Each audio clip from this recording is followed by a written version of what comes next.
It's Friday night and it's time for Chaos. We're back, Season 3, E12.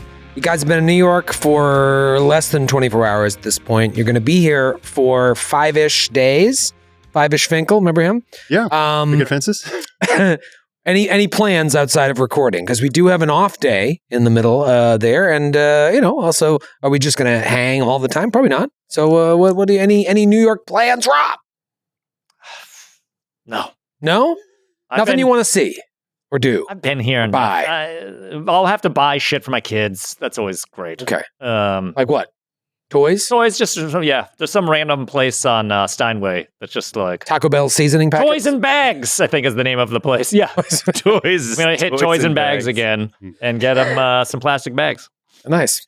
Rob spent most of his prep work on the trip building Star Wars Unlimited decks. So I have 7 decks big New York in this thing backpack. Is Matthew Kabadakaza lives here. Yes. He's going to play against him in Star Wars Unlimited. Yeah, and you too. You just don't know. All right, so I bought a booster box and 2 decks, but it's coming the day that we're supposed to do this after recording. Maybe I brought decks for all of us. Okay, all right, good. Because we're thinking... You too? No, not really. You guys want to play? You guys are too cool, unfortunately. 7 decks. Okay, great. 7 decks. That should be enough. That's a lot of decks. Are these in hard cases or soft cases? You should see it. He pulled out this thing and he... Wait till you see the display. I got the tinies, right? So he brings those out, and I'm like, he said he had 7. Yeah. And then... And I got this, which has... I've seen that online. Yeah, you've seen this one online? That for Twin Sons? Good, great. No, this is just 2 other decks, and then I brought a bunch of Then shit a whole in here. box. Oh my God. You have a problem, man. Well, I he's wouldn't have had to given check us a bag this problem. Had I not, yeah. And I actually brought cards to give to you guys, too, so... Aw. Oh, so nice. I mean, they're commons. I mean, they're common. Get it together. Look at your hopes up. They're trash. Okay. You're just scrubs. Nora, any fun New York plans? No, I didn't even think about it, which is so shitty of me, and I should have. But on the walk over here, I was like, what if I went to the fictionary actual location of where Steph Keto is? Let me go search out the Steinway Mini Mall, which is an actual place. Yes. I think you said it was on like 8th Street or it's something on like that. 38th. Oh, yeah. 38th. Okay. Yeah, it's on 38th, and I don't know what the fuck else. But no, I made no plans, but we do have a free day off, and we'll figure it out. I don't know. If that's the mini mall I'm thinking, there's a great pizza place that has a killer grandma slice. Ooh. I don't know if it's still there. This was a long time ago, but if it's the mini mall I'm thinking, killer grandma But slice. sometimes it's nice to just meander about and discover things that, Queens is fun like that. Head down to the park. I say on Go get Thursday we get married. on a train, we hit the big city. That's my plan. Oh, I want to take the train over to Manhattan, Spoiler take a alert. walk through the park, go see Phantom. Get some rush tickets for cats. Yeah. That rum tum tugger is a curious cat. If only.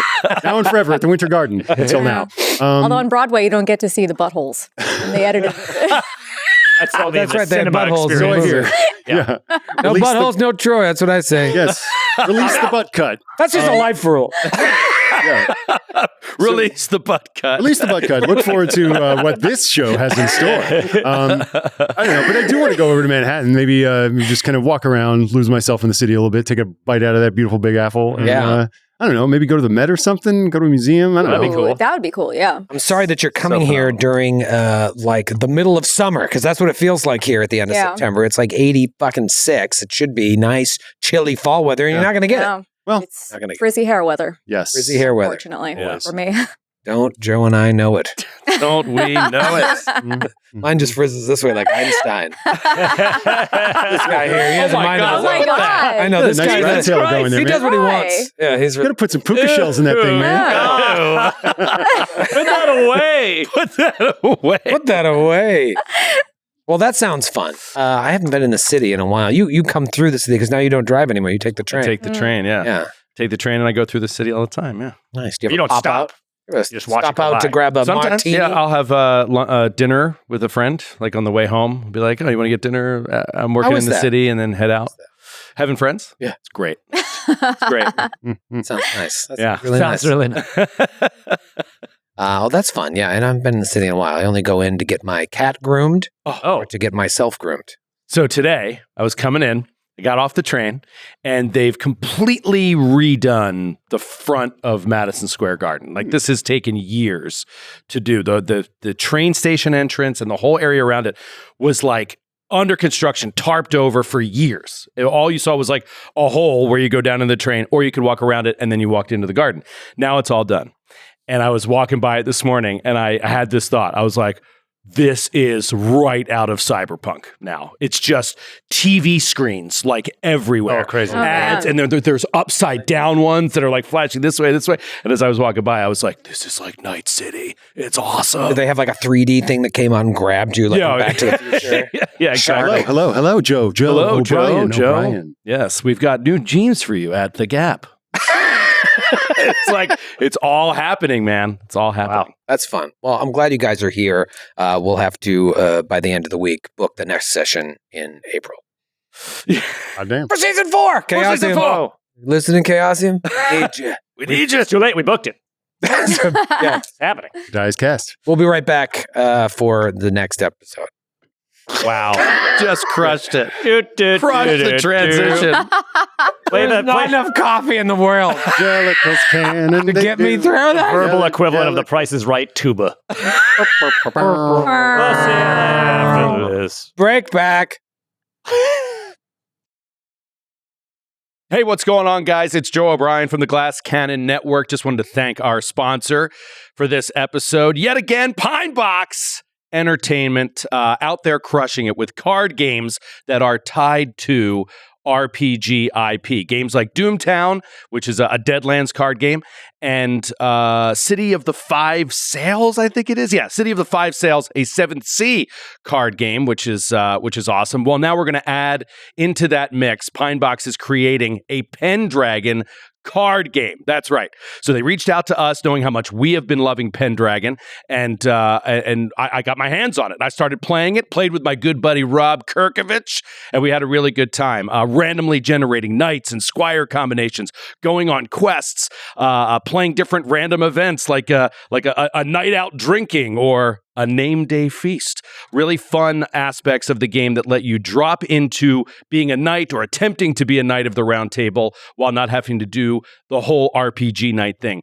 The game is extremely friendly to new players. It allows you to open the box, start playing right away, learn and play the whole thing in under an hour. It's great for an RPG night where, somebody had to cancel at the last minute, or you just couldn't get the game night going that night. You can have, get a little bit of the taste of it with Glory of the Round Table. The game also could act as the components, the cards can act as props within your own Pendragon game. There's all kinds of fun random events, squire personalities, or different knights that could give you NPC ideas. If this sounds interesting to you, then head over to Kickstarter.com and search for Pendragon Glory of the Round Table. You can back their project and support those game designers and developers out there that are also supporting us. It's one big community out here, and these games are really fun to play and to support. So Kickstarter.com, Pendragon, Glory of the Round Table.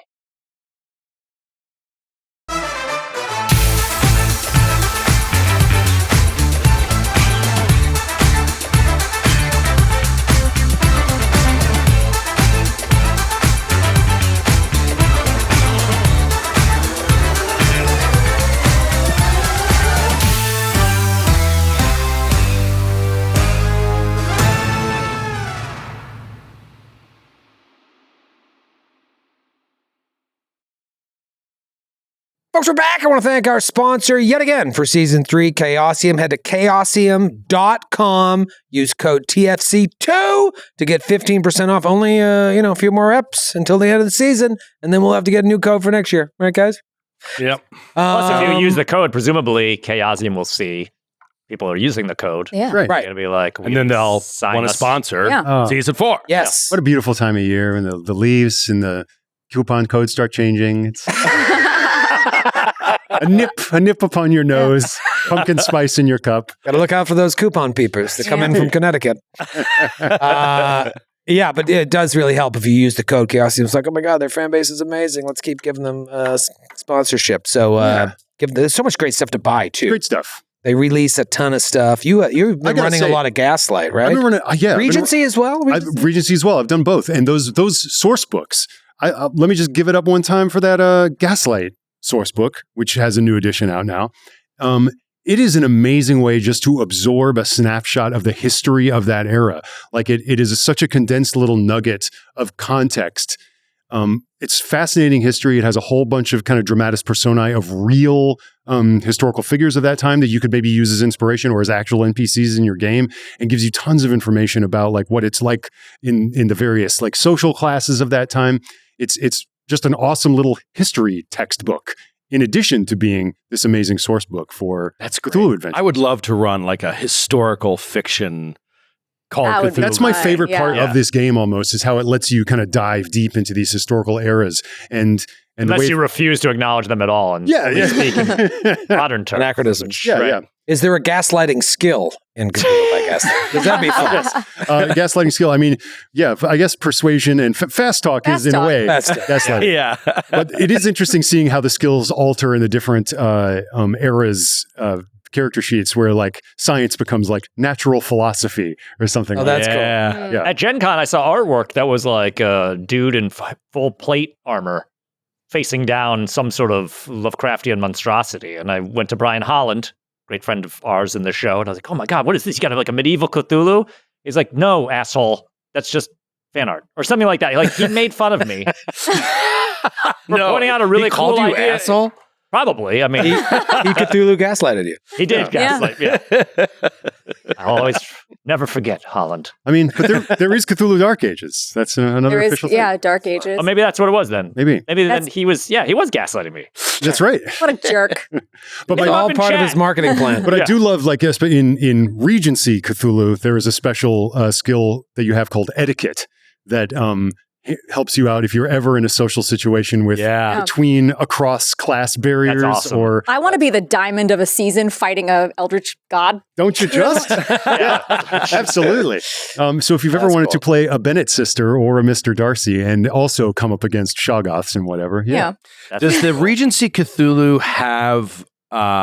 Can you be like a handmaid or there's it's like not all different social aristocrats. classes. There are like character occupations for like valet. Yeah, or like I was going to say a lady's maid, valet or What about butler. matchmaker? I don't know, but you're only limited by your imagination. Isn't that what Emma was? She's a matchmaker. Matter of speaking, certainly. Yeah, but that's gentleman and lady are occupations in terms of the game.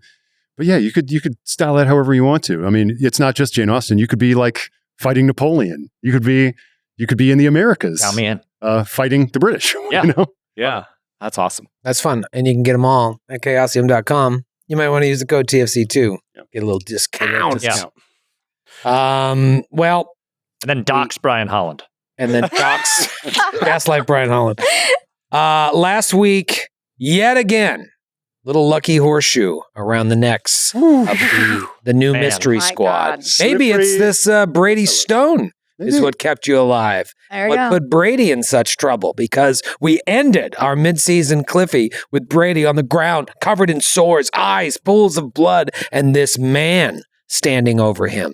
You now have to confront this man who says he was sent by Cthulhu to Shanghai to retrieve the 7 cryptical books of Hassan. Seems like everybody wants this tome. He is being hosted by Ho Fang. Obviously, you know Ho Fang is dirty. He's wrapped up in this cult somehow, and he's got Wizards of Cthulhu hanging out, sharing his bread and wine. He comes out and asks you where are the books. And you're not really sure, but you don't even tell him that Mr. Moo has them in a safe house.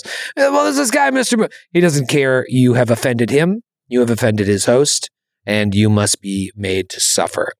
So while he's talking, Vaughn just subtly drops Choi Mei Ling, pulls out a gun. I roll a spot hidden, and that Eye of Light and Darkness stone perhaps protected you. You were able to get a shot. You unload on him with an extreme success, 14 points of damage, and he is shocked. He starts stumbling back, not to run away, but to sort of run around the pool. And as he does so, he casts a spell on you, perhaps calling Cthulhu himself. That's the name of the book. As your lungs begin to fill up with seawater, and you take 8 points of damage in one shot. And year's breadth from death. Only an extreme con success would end this so you can expel the seawater. Otherwise, next round, you take the damage and you would be dead. Unless I rolled a 1. Most likely dead. You're able to expel the seawater. Feyruz comes out. Pow, pow! Hits this guy in the back. He goes down French Connection style, falls in the pool, and is pulled down beneath. So then you try to make your way out, but there are other friends of Ho Fang here. They come out and start doing fucking martial arts on you, and you just kill him. You hit him with a blackjack. Boom! One guy split his skull open, pull him back. Then 2 other guys come out. Feyruz is firing at one of them. One of them smacks you, and you duck that one, hit this one. Boom! Then Feyruz a guy is doing like gun kata in the like deflecting a Joe staff blow and then like taking the guy's jaw off with the butt of her pistol. Meanwhile, Marion is carrying Jack to the door. Vaughn is carrying Choi Mei Ling to the door. And then Feyruz, when everything's going perfectly, gets a sickle buried in her. Ooh. Right to the noggin. Right to the noggin. But you're able to get out of there. Marion, staring down the last lone one of them with a gun, tells him to stand down in his native tongue. You hop in the car, you take off. Days pass. You recover some HP. You get attended to through Firm Action's medicine men, as I said, sort of people with the medicine skill that are working, people that are skilled because they know when they make an assault on Great Dragon Island, they're going to need people that can patch people up. So they would have people that could help you with your wounds. And then finally, Mr. Mu is able to finish his translation of the pertinent parts of the 7 cryptical books of Hassan that reveal to him a spell that must be cast. A spell called the Eye of Light and Darkness, which is meant to ward these gateways that these cultists are trying to open to bring Nyarlathotep into this world. It is a spell that's going to involve carving symbols into granite on high up places, shedding the blood of an innocent, chanting from dawn until dusk. And that's supposed to do it. It's going to take many. It's going to take people who have not been tainted by the mythos to shed their blood. But more importantly, Brady starts to realize, okay, so that thing that happened in Egypt, we've got to reward that. There's something in Kenya. There's something in Western Australia. That's the triangle. That's the triangle Mr. Mu talked about. That's the triangle he heard Roger talking about. What's happening on Grey Dragon Island with Sir Aubrey Penhew is something different. Something tied up in this gateway. Something all the more dangerous, perhaps. And that must be stopped. So they're going to lead several commando teams with Firm Action to assault Grey Dragon Island.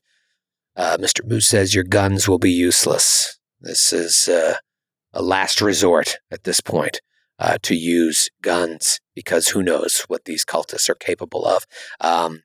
Jack had Chu Min send a bunch of Fermies out there to kind of do some recon, and they see that there's a lot of activity there, a lot of boats leaving Shanghai as well. Perhaps there's a ritual. Perhaps there's something big happening with all these machine parts that Sir Aubrey has been collecting from Henson Manufacturing and from England and Edward Gavigan. All they know is that's got to be stopped. And you guys are like, well, we got a friend in the Japanese Navy, and now you're going to have to figure that out as well. Lots going on here. You tell me where you want to start.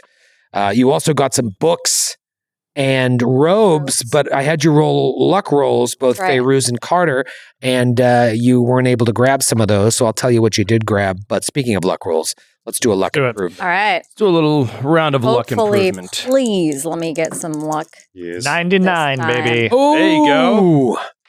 Shaka I rolled Khan. 100, freaking finally. Whoa! Wow. Do you Right. double the luck you get if you fumble? I don't think so. That Come on. Right, Else roll. We did it. I We did it.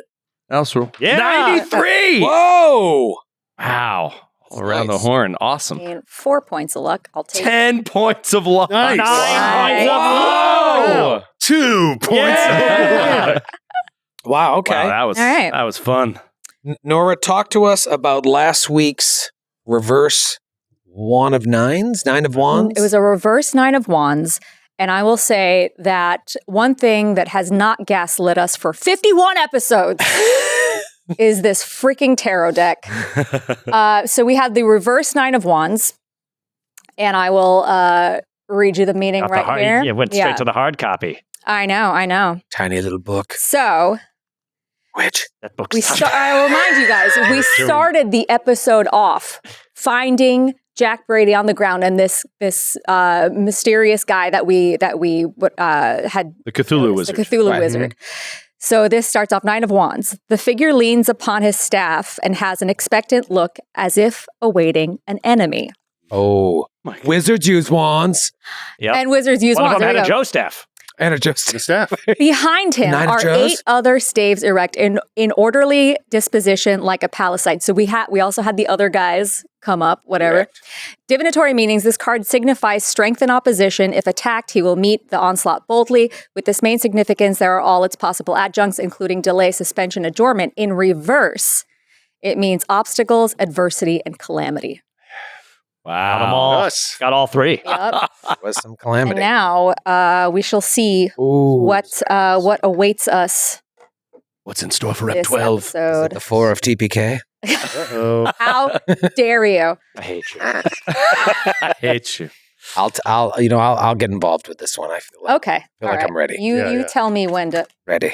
Don't tell my minister. Don't tell my childhood minister. Stop! Top card or cut? Top. It is the 5 of Pentacles.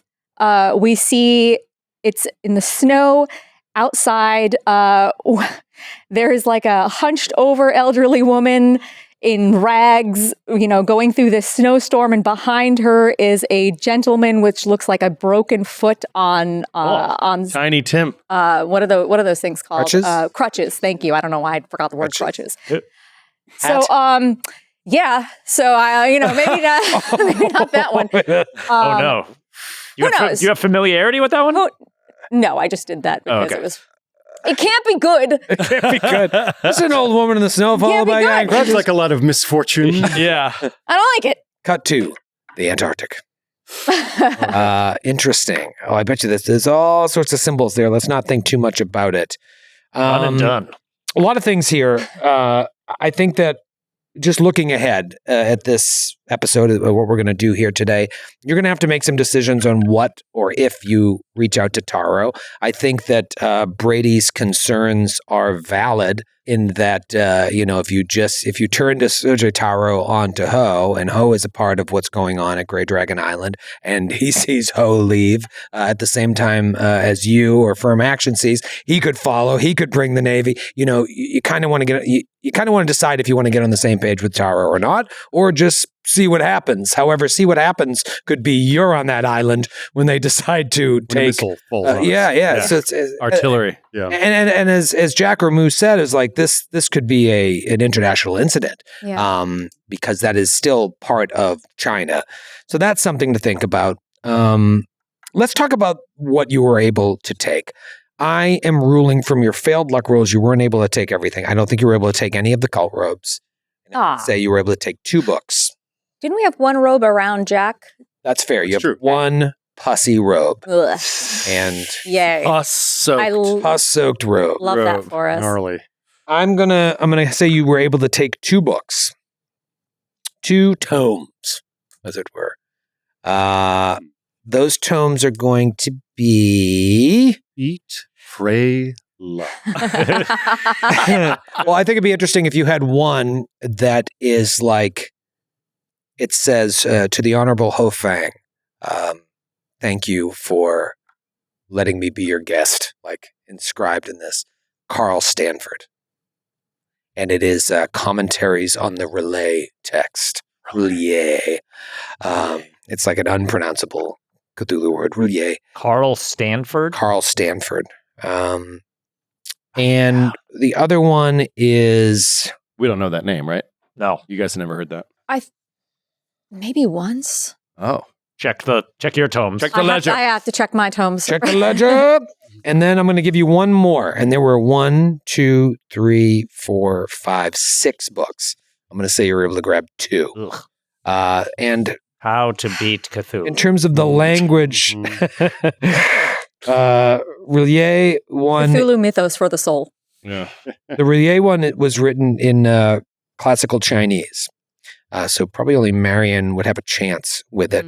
But you could also give it to Mr. Moo and let him go nuts. Yeah. And the other one is called... I'm trying to make this fun for you guys because you missed out on some good ones. The Tale of Priest Quan, also in classical Chinese. The Tale of Priest Quan. So, Joe, we can fill you in on how tomes work eventually, but it's like if that's something you want to read, begin reading. There's an initial study, which takes X amount of time, and you lose sanity from that reading, but you gain mythos knowledge. And then there's a full study, which you lose more sanity, but then you also have access to spells, possibly. Yeah. And, Do you lose sanity, or does your sanity max go down? I think as your Cthulhu mythos goes up, your sanity max goes down. You also lose sanity while being exposed to these tomes. All right, then I'll start immediately. Yes, attaboy. Why wouldn't I? I mean, they're convalescing. I'm healthy, and I think that reading and understanding this stuff the way that Moo is very important to the. Like he said, guns are not going to help us over there. I think this is the knowledge that's going to help us over there. Yeah. Okay. The Relier text commentaries is pretty bulky. It's going to take you a long time, maybe a year to read fully. Whereas Tale of Priest Quan looks like you might be able to get through in a month and a half.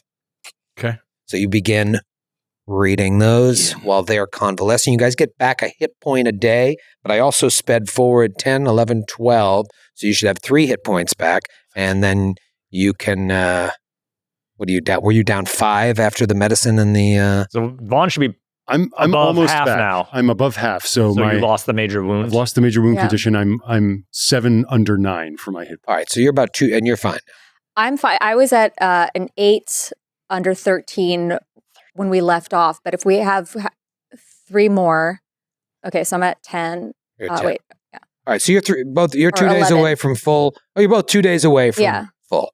Favorus is a beefcake. Yeah. I mean, it's wild. Yeah. Now, you tell me where you want to go with this, or have a conversation amongst yourselves. But right now, the way Jack is leaving it with you is like we're watching Ho, and when Ho makes a move, because they're assuming he's going to make a move, that's when they're going to go, and that's when they expect you to go. Now, you could volunteer to go either stake out the warehouse or go back to the mansion, but they think that like with all these boats leaving Shanghai, there's something big happening, and if it's related to the cult of the bloated woman, Ho is going to be a part of it. Okay. I have an idea. Something that may solve 2 of the issues that Marion is worried about. One, kill 2 birds with 1 stone. One is Soji Taro, and this idea of just leaving it lie, which I don't think is a good idea. Part of me wants to go to him, talk to him, level with him about pretty much everything except maybe Brady, and just saying that we know that they're moving the parts. We've seen them taking ships somewhere off the, out somewhere, and we're unable to follow them, and whatever, talk him into following without Grey destroying, Dragon right? Island, though, right? Or you're saying no? Just being like, what's that? Are you saying give them Grey Dragon Island? Give them Grey Dragon Island so that they know not to just blow it up. Maybe say we're going to get on that island and start doing some investigating or something like that. The other option that kills 2 birds with 1 stone is tell them that they're taking those ships. We don't know what they're doing, but we know that there's stuff in that warehouse that is essential to the completion of the weapon. And when those ships leave, destroy the warehouse. So you put Soji Taro on the warehouse when they leave. What about destroying the ships? The ships, do we need them to lead us to the island or no? Sounds like they know where the island is. They know where the island exactly is. where They it sent is. men Oh, there. that's right. They sent people there. Yeah. And it was too dangerous to go in there on foot. Yeah. Was there some concern about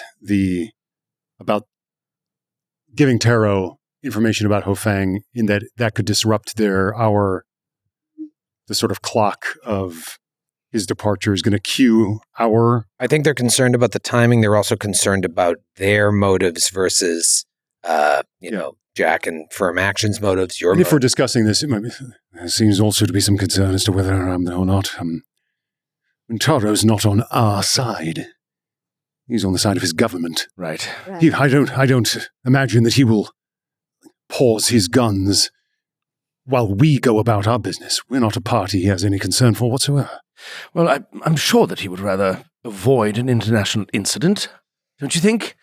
I mean, that would be disastrous.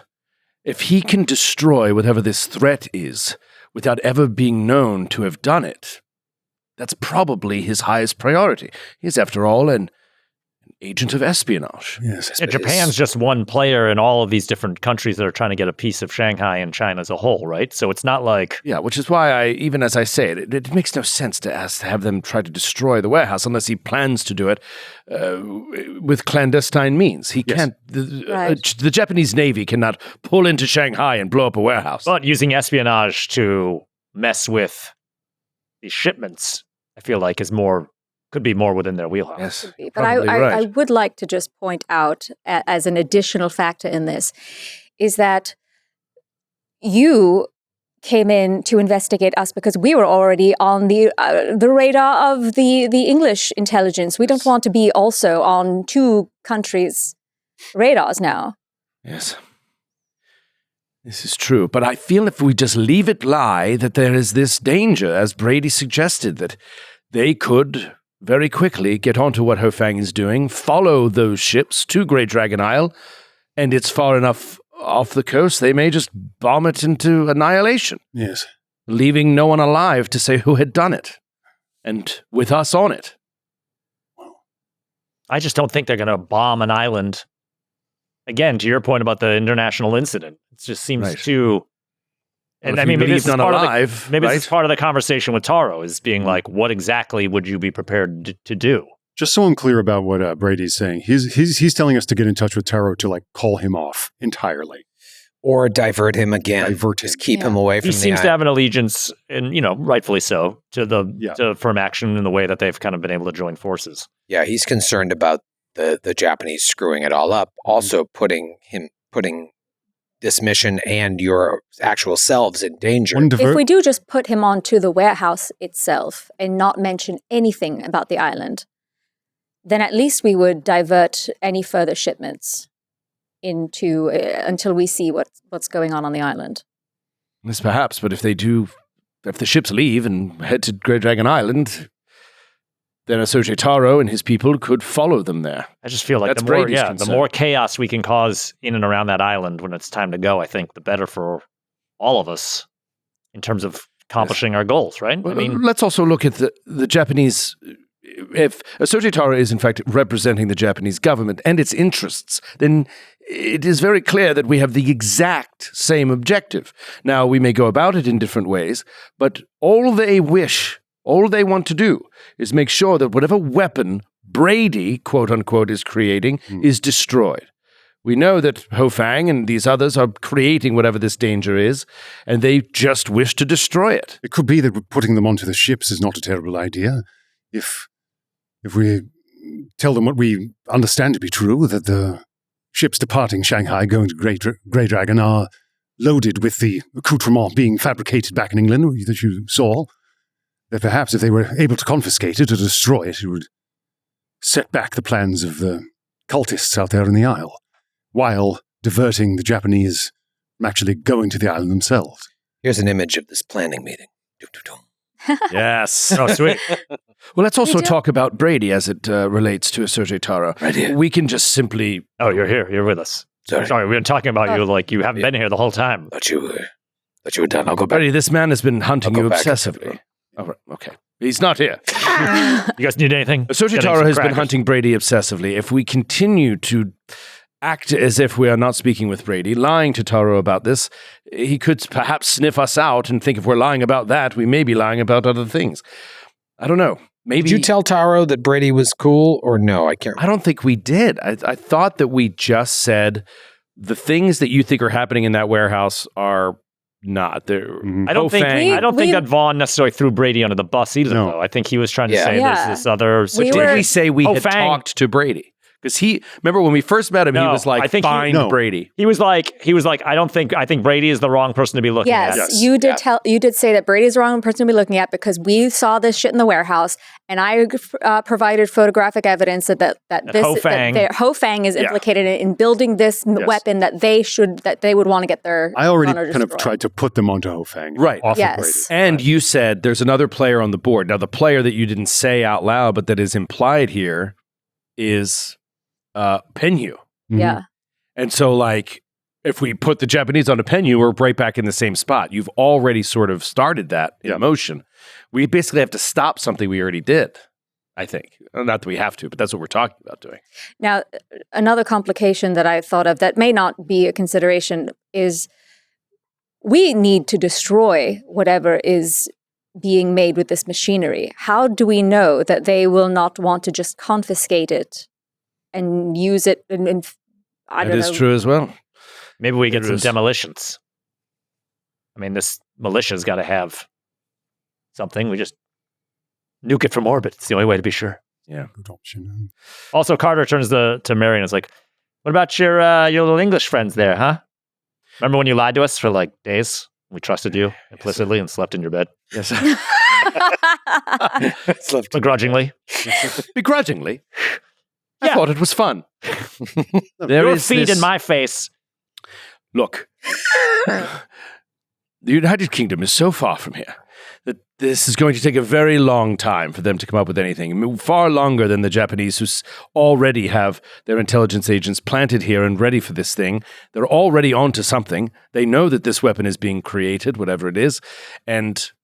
Oh, right, because you were just kind of put on us, right? Not necessarily. Right, exactly. And so I divert from you onto Ho-Fang and the importing and exporting. So they're going to spend, in my estimation, months looking at the manifests of ships that are coming from Shanghai and going to Shanghai and trying to get evidence against Ho-Fang before they would do anything drastic.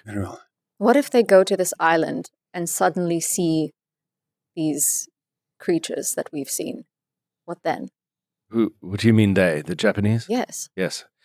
That is the concern. God knows there's no telling how anyone's mind will react to such a thing. That doesn't matter. These people's minds do not matter. All that matters is that we save everybody. We have to divert. I mean, it sounds as if we are speaking of diverting Sojitaro from the island, ultimately. Is that what we are thinking? I think so, because if they find out of all of these creatures and this becomes a big occult affair, then we lose total control of our mission. I mean, we could lose total control if it's just us against whatever we're about to face. What if we... And this is very dangerous, but this mission, what needs to be accomplished, is bigger than us. It's bigger than any of us. And what if we gave Sojitaro some sort of clock by which to, if we do not return by a certain point, destroy the island? If we don't return, it's because they won. Exactly. Yes. And then use the Navy to But the Navy might not be able to do anything against whatever they're planning. We can't be sure of that, nor can we be sure that Sojitaro will hold off if we gave him such a timetable. He has no allegiance or loyalty to us. If we imply that there is something on that island, there's nothing to stop him from going there post-haste. Donk. Except perhaps an international incident. Yes. Yes. Mr. Moo pokes his head in and says, Oh, Mr. Moo. sorry, am I interrupting something? Well, yeah, but come on in. Oh, no, I just, you said you retrieved some books from Mr. Ho's mansion and those scrolls. Yes. I did a translation of these. I'm not sure as to what their import is, but here, I made some notes, and he hands you.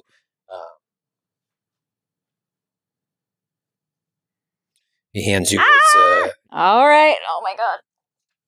Ooh, yes. And these are the scrolls, not the books. Scrolls. Yeah, so there was just a bunch of shit in that cabinet that almost killed you, and you weren't able to grab all of it when that guy buried a sickle in your chest, but you were able to get 2 books, which Marion is now working on, and then you gave this to Mr. Moo. Okay. So it says Chinese Scrolls Translation Notes, and it does look like little notes. Mhm. In this, the 35th year of the Qi Emperor, the great goddess graced us with her presence, and in doing so, tore the earth asunder. The dying screams of the citizens of Shenxi were a glorious hymn to her power and beauty. I hear the Black Friars are calling it a punishment from their god after they saw the flaming star in the sky. Let them think that they are nearer the truth than they care to know. In this other section, in this, the first year of the Guangxu Emperor, there will be many who come to feel a bloating of their bellies as they swell with hunger after our great goddess demanded a sacrifice worthy of her. The missionary Richard calls upon the men of Shanghai to give money for the starving, but by the time the harvest comes again, the Qing dynasty will be weaker than ever. And another section. In this, the 29th year of the Guangxu Emperor, we have arranged for many ships of our enemies to the north and east to meet their end beneath the waves to cement our treaty with those who dwell below. I do not know why their aid will be important, but the goddess assures me it is so.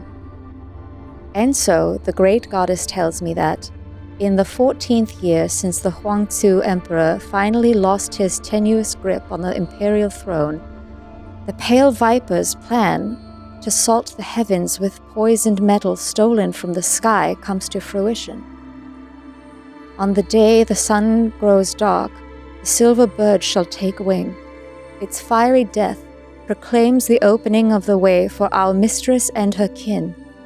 All shall see and burn. Their cries of agony shall form the chorus welcoming our lords back to this earth. I long to hear it. Okay. There's a lot there. All right, these metals. Machine parts. Machine parts. From the sky. It's got to be like meteorite shit, right? They're building some sort of dirigible or aeroplane. Silver bird. A silver bird to take flight. And then it sounds like they want to bring the bloated woman here.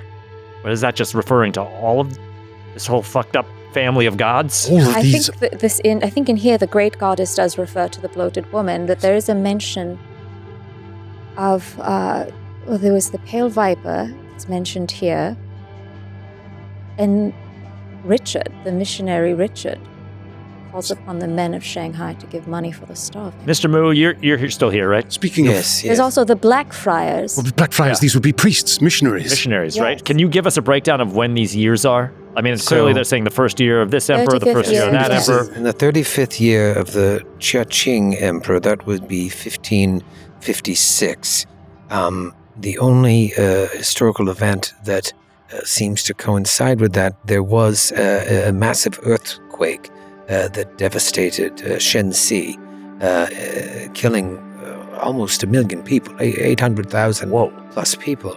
Now, this second entry, I believe this describes a great famine which took place in the provinces of Qixi, Shenxi, Honan, and Shandong between 1876 and 1879. So 300 years later, this thing happens. And that claimed the lives of 3 to 9 million victims during that time. Starvation and disease ran rampant.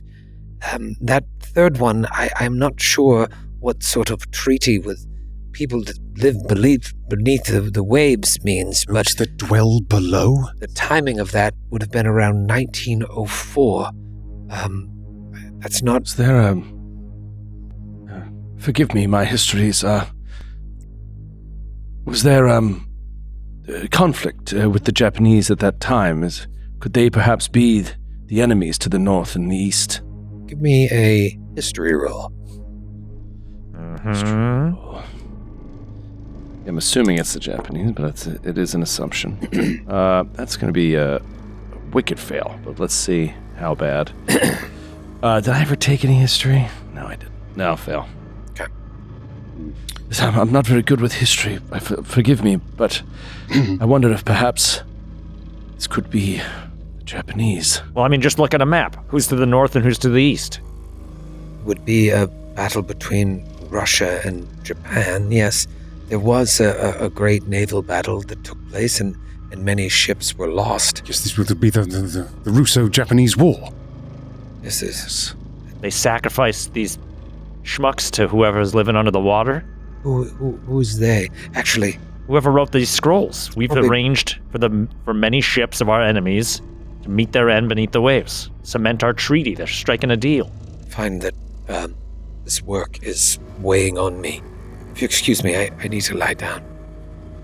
Yes, old boy, I dare say you could use a rest. Your eyes look rather sunken. If I can help later, I'll be...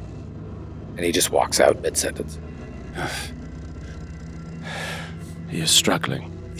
Every one of these, some sort of, what our history books would proclaim as a natural tragedy, an earthquake, famine. Not even a natural tragedy, an unnatural evil, the war that takes place being orchestrated from behind the scenes by these cultists. It seems to be that these are sacrifices made, the lives lost. Yes. And this is what they're preparing again. This is what the machinery is setting in motion. Another one of these terrible calamities that is an offering to their blasphemous deity. Silver bird shall take wing. Its fiery death proclaims the opening of the way for our mistress and her kin. Have you ever seen an aeroplane, Tillinghast? Oh, yeah. I mean, the buzzbirds? Yes, I suppose. Oh, yeah. I'm not a flyboy myself, but They look cool. I was in the service. I was friends with one or two chaps who were the Red Baron. Cavaliers of the Air. Oh, no, he Wasn't one of ours. Right, sorry. Not all Germans are bad. He just kind of looks into the middle distance. He looks at the camera. Most often used for Looks right at the camera. Know who I'm talking about? yes. Wing? Yes, not all Germans are bad. This I grant you, certainly. But mostly used for reconnaissance and what have you. But from the sky, they could drop a grenade or a bomb upon one. The Pale Vipers plan to salt the heavens with poisoned metal stolen from the sky. So, you build some sort of flying machine like these aeroplanes. You fill it with some sort of toxin, a poison that you spread out over the sky. Millions will breathe it in. Millions will die. Good God. What do you think? That if you plan to salt the earth with poison metal stolen from the sky, and we're talking about natural disasters, perhaps these are meteors, maybe? Perhaps. And this on the day the sun grows dark. Is there an Possibly eclipse? be an eclipse? Is there an eclipse in the offing soon? Or is there a volcano about to erupt? Blotting out the sun with its Blotting out the sun. Ash. It's ash. Fiery. Could cause a fiery death, too. Oh, yes. They are engineering the eruption of a volcano. That must be it. Yes. This is heavy, Doc. This ritual will... God damn it. Damn it. God damn it. We're trying to tell a serious story here, Kerkovich. The line works with who I was speaking to. You're right. I broke character. That's on me. I'm doing a reference. You're shining a light on it. Heavy, Doc. Great Scott. It just keeps going. Well, we have to stop them. It's terrible speed. We must get on our ships. Yes, boats. Look, this Where we're going, we won't need roads. This page, okay? This one especially, this third page.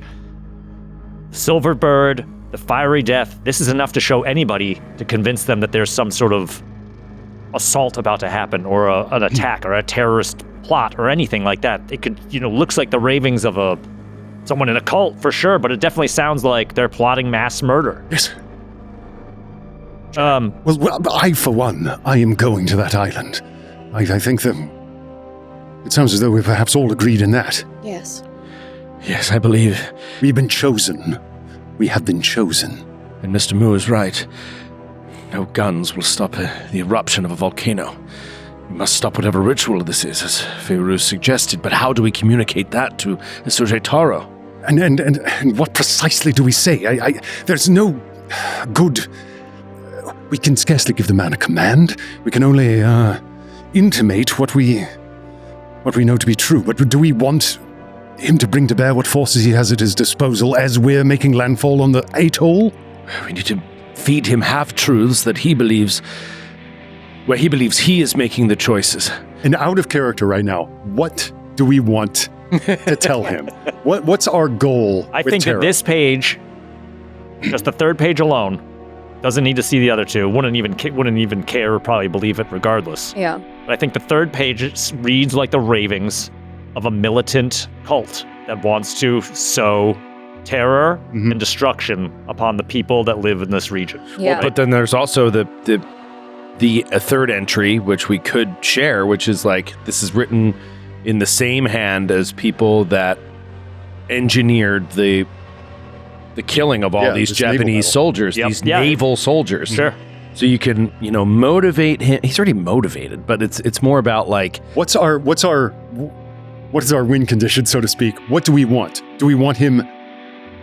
I mean, we don't even know if he's got like a boat or whatever, but like, do we want the Japanese like rolling up on that island as we arrive? Do we want them cleaning up after we've left? Do we want them interrupting them before we go? Like, I wonder if we stop trying to like outwit a Japanese intelligence officer and we just share this information and say, you have to trust us. Hitting the island with artillery is not going to help.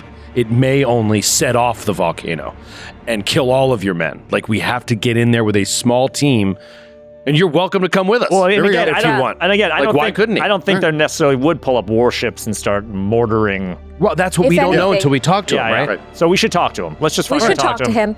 We should. I think rolling in with a small group, and in any case, he can't say because he wins either way. He gets to gather his own intelligence with his own eyes. Yeah. He doesn't need to really know about. I think it's awesome to suggest like, come with us. Yeah. I think that's cool too. We could also look at a map. We have a map of this island, right, Troy? Yeah. I mean, we could look at this map and be like, tell him it's on this side, and we know that we'll go to the other side, or something like that. Do you know what I mean? Like, purposely place them in a spot that we will not be at, that hopefully, and again, the tricky thing is going to be... Well, I can tell you that Brady has already, like, told you, or we can play out this scene if you want. Like, they're going over the map. After he talked to you guys and heard that you were in and said, let me know if you want men, you want to go by yourself, you want guns, and then Moo was like, I don't know if guns are going to help. Whatever you want, I'll give you supplies. I'll get you a boat, is how we ended last week's app. He's now laid out the map, and he says there's a small fishing village here. Near the northeast section of the island. The way the island is shaped, it's kind of like an 8 on its side. And he's like, over here in the northeast section to the southern part of the island, there's a fishing village.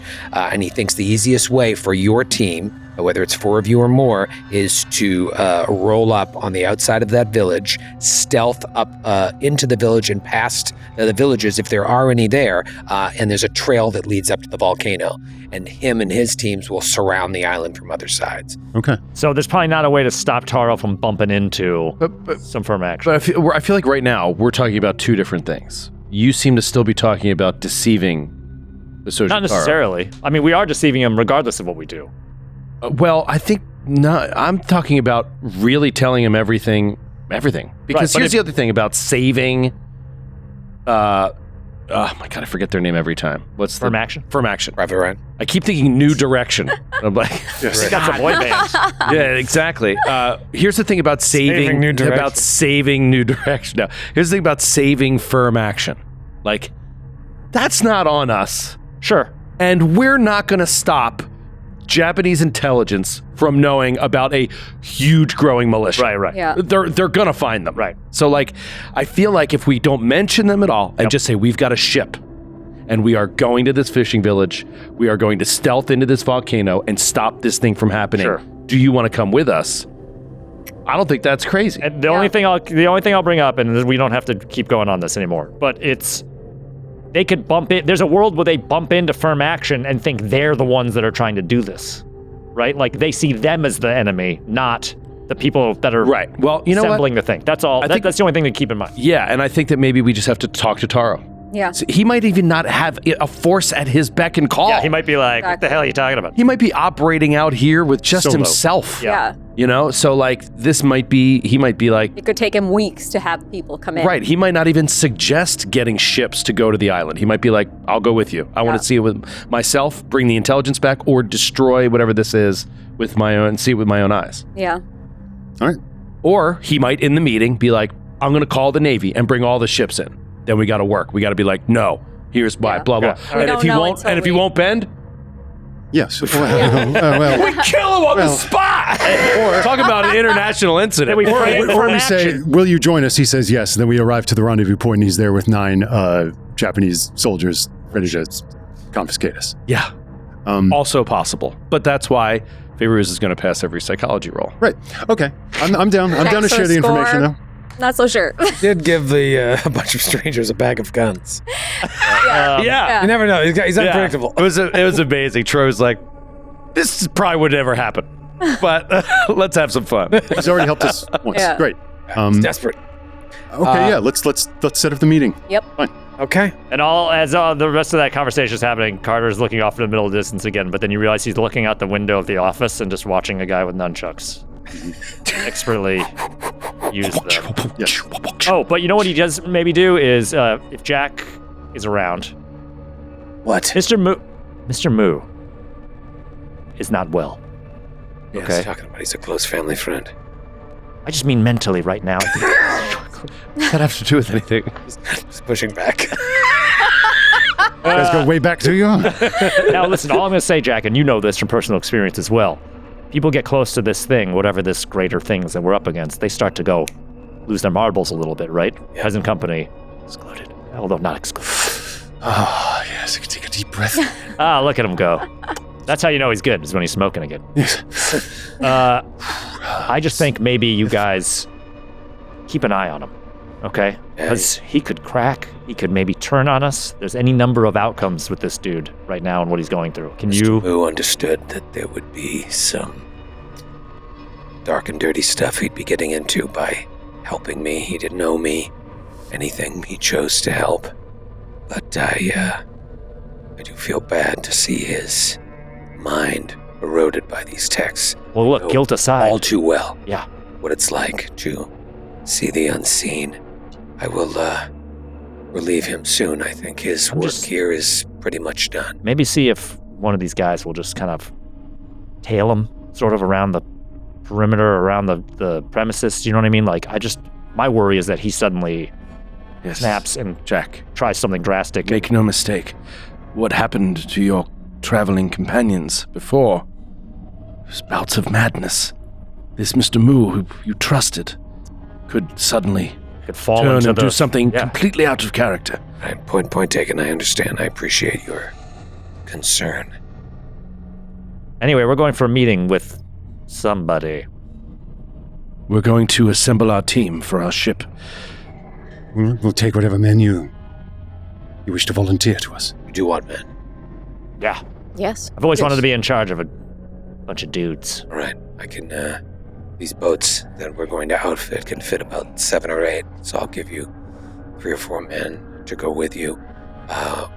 Where would you like to leave from? We have some options. You could stake out the area near Ho's warehouse, should he leave from there. Or you could just head out when we give you the signal from another port. We'll work on some sort of relay system when it's time to go. It's up to you. I think we should follow when the ships leave the warehouse. Yes. It'll give us as good a time as any. All right, I'll have at least 2 ships over there, so we'll put 3 there with you in one of them. And And I'm thinking this works with the Soji Taro. Like, if he decides he wants to come, be like, the plan is we're going to watch the warehouse. When they go, we're going to follow them. It's going to be perfect for him if he wants to do it. all right, well, are you 2 feeling better since I dare say I should. I am shaken, but not Stirred. not all. Yes, quite. Not altogether out of the fight. Old Wait, man. write that one down. good? If you wish to align my key or whatsoever your man was doing. I could do with a bit more of it. I think we have at least a couple days, but we need to be ready. Probably starting tomorrow night. Well, I think we should be fine with a good night's rest. Righto. Okay. Some good old cigarette smoke in your lungs. Yes, quite. Yes. Good stiff drink. What could be better? He refers to the map again. He goes, there is a dock here. And he points to south of this fishing village. He goes, that would be the best place to go. Yes. Marion rolls up his sleeves and leans on the table. We just close in on the dock. And we'll be back after this break. Hey, what's going on, guys? Quick break here to thank our sponsor for this episode, Hims Hair Loss Solutions. Hims offers 100% online access to trusted treatments for hair loss. If you're struggling with hair loss, you don't have to rearrange your whole life to address this situation. Hims is a very convenient way to get prescriptions for hair loss treatments with ingredients that really work, including chews, oral medications, serums, and sprays. They use doctor-trusted, clinically proven ingredients like finasteride and minoxidil, and these can stop hair loss and start regrowing your hair in as little as 3 to 6 months. When Hims came up to sponsor the show, I was like, I'm going to give this a try. I'm going to speak to my primary care physician about it. And my primary care was like, finasteride and minoxidil are absolutely doctor trusted and clinically proven. You should go ahead and give it a shot. I've been using it for months now and haven't had any side effects or anything that's bothering me. So far, it's been fantastic. So if you want to get simple online access to personalized and affordable care for hair loss, visit hims.com/GCN. That's hims.com/GCN for your free online visit. hims.com/GCN. Individual results may vary based on studies of topical and oral minoxidil and finasteride. Featured products include compounded drug products, which the FDA does not approve or verify for safety, effectiveness, or quality. Prescription required. See website for full details, restrictions, and important safety information.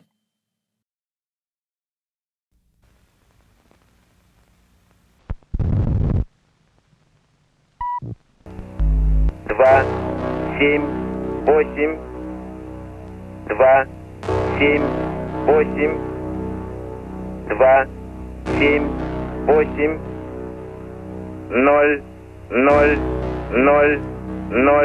0, 0, 2, 7, 8, 2, 7, 8, 2, 7, 8,